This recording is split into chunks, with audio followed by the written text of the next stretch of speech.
Today I'm going to talk about the decks that I've been messing around with, kind of keeping an eye on, getting a little bit of a foot ahead of the metagame in terms of testing, what my friends are testing, and just some general things that I'm excited for here. So we're going to talk about 5 cool strategies that we're going to get the chance to see here in the near future. And do not get this confused with Burst of Destiny top 5 decks that I want to play, because that's going to be a story for another day. Let's dig on into this, shall we?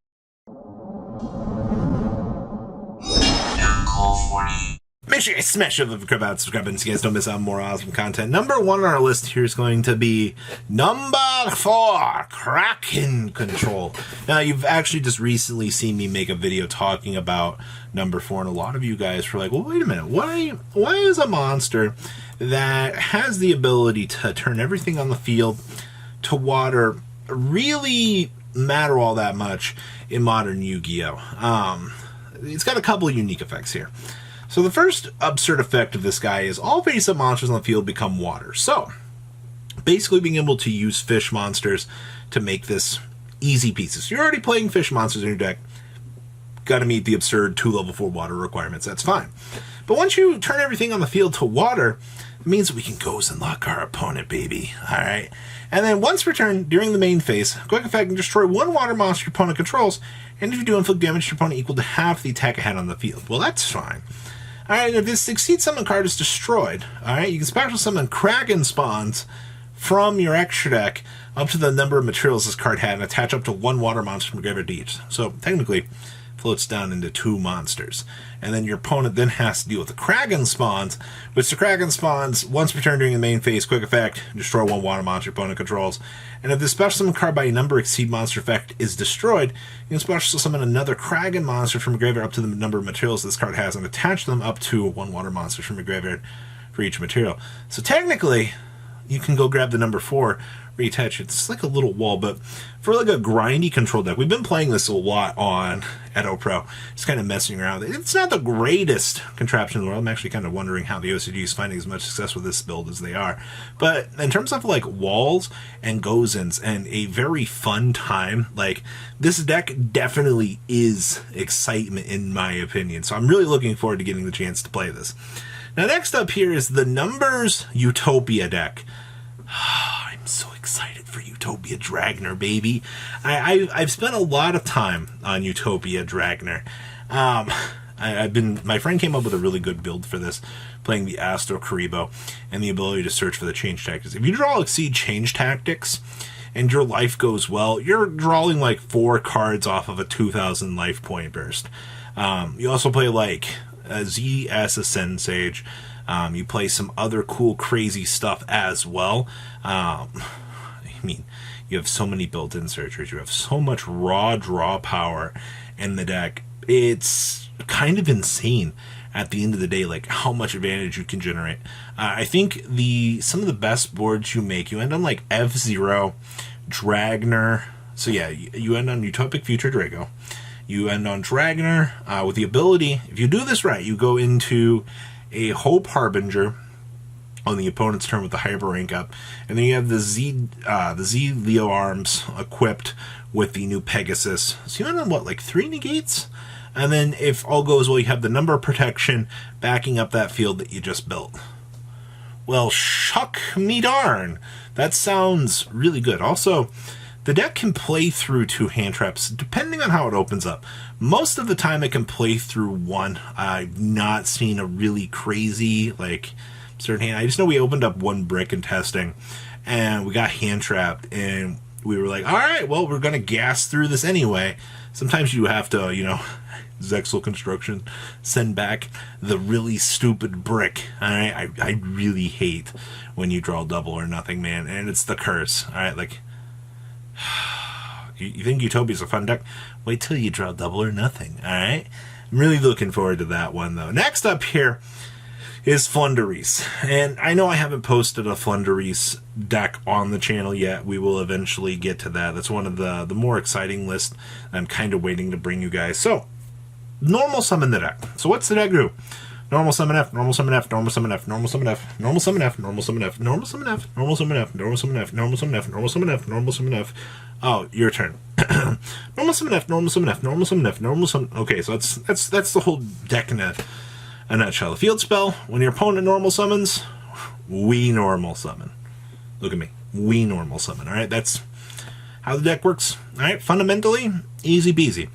Alright, deck gets access to Mega Ryza, so you can spin back. The deck can also loop multiple dimension shifters. I think that's my favorite part of the deck. Alright, you Mega Ryza your D-shifter in the graveyard to the top of your deck. As long as nothing gets interrupted from your field, you can D-shifter again on the next turn. Easy peasy. Alright, the deck does lose to Droll Knockbird. Who would have guessed? Alright, one hand trap can pretty much mean death to you. Who would have guessed? But in terms of like combo ability, ceiling, I guess overall interestingness for what the deck can do, it's a lot of fun. It's fresh and it's exciting, and I think that's the thing I like most about the deck in a nutshell, is just that level of potential that you actually have from a lot of these other archetypes that we've seen. It's been much lower, and Flanders pushes that agenda to another level of success, in my opinion. So, yes, from what I've been testing with the deck, it's a lot of fun. A lot of people think it's going to be tier 0, which no, it won't. Alright, people see crazy things. They're like, a deck that infinitely normal summon. It's like 5 normal summons in a turn depending on how you open, and people think that's broken. So, I don't know, man. Next up here is Hero. So, as many of you know, Destiny Hero got 4 new cards? 3 new cards? They got some sort of new contraptions here. Now, I'm excited for Destiny Hero and Hero in general because I haven't really got the chance to play the modern era Hero build. If you want me to be quite honest with you guys, I am a big virgin to that deck, right? Like, I just see the fact now that we got the spell card that searches for plasma on activation. And then you don't get to draw. Well, that's a little bit of annoyance, but it turns your plasma into a big boss monster. And I've always loved plasma as a card.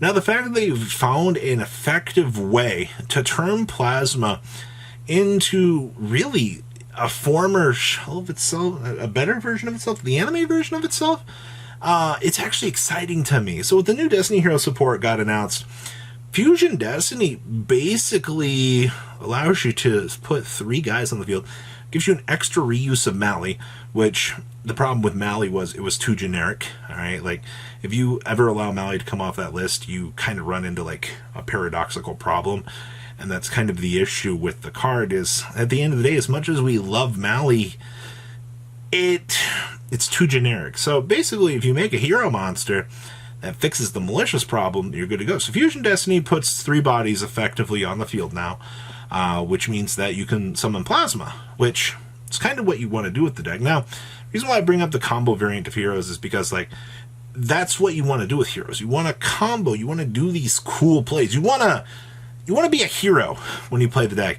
And I think that's the thing I'm most excited about. The cool new stuff here is Plasma gets that crazy level of love that he really needed. And I'm excited for that. Now, the last build I've been messing around with has been Dragon Maids. Now, I've had a few people message me and go, "Hey, Robbie, tell me your Dragon Maid build. Like, what sauce do you have?" I don't really have a sauce. I talked to one duelist from the Dragon Maid group on Facebook who constantly gives me an update on his builds, and that's about as much theory testing as I really have on the deck, to be honest with you guys. And I have everything for the deck in really good rarity. I have a shell of the deck put together, but truthfully, that's as much testing as I've gotten on the deck. I was playing some of the earlier control variants. I think the control variant is by far my favorite. Is the deck extremely good? It's fragile. The loss of LP took away some of the variants that we had with the TCG variant, which kind of did send the deck back to the Stone Ages in terms of design, which kind of sucks at the end of the day, but I still think that Dragon Maids are one of the decks that, as a control variant, are a lot of fun.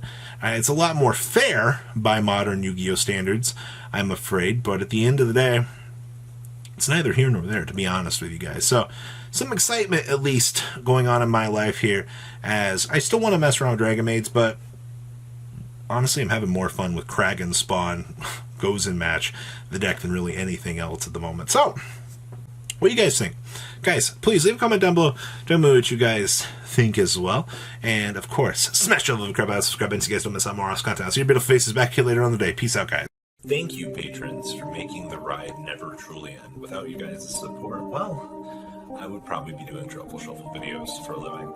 Guys, please check out Vanco40 for all of your Cardfight Vanguard content brought to you by MCO40. And if you are looking to pick up singles, check out mclgames.com for your trading card game needs. Thanks for watching, everybody.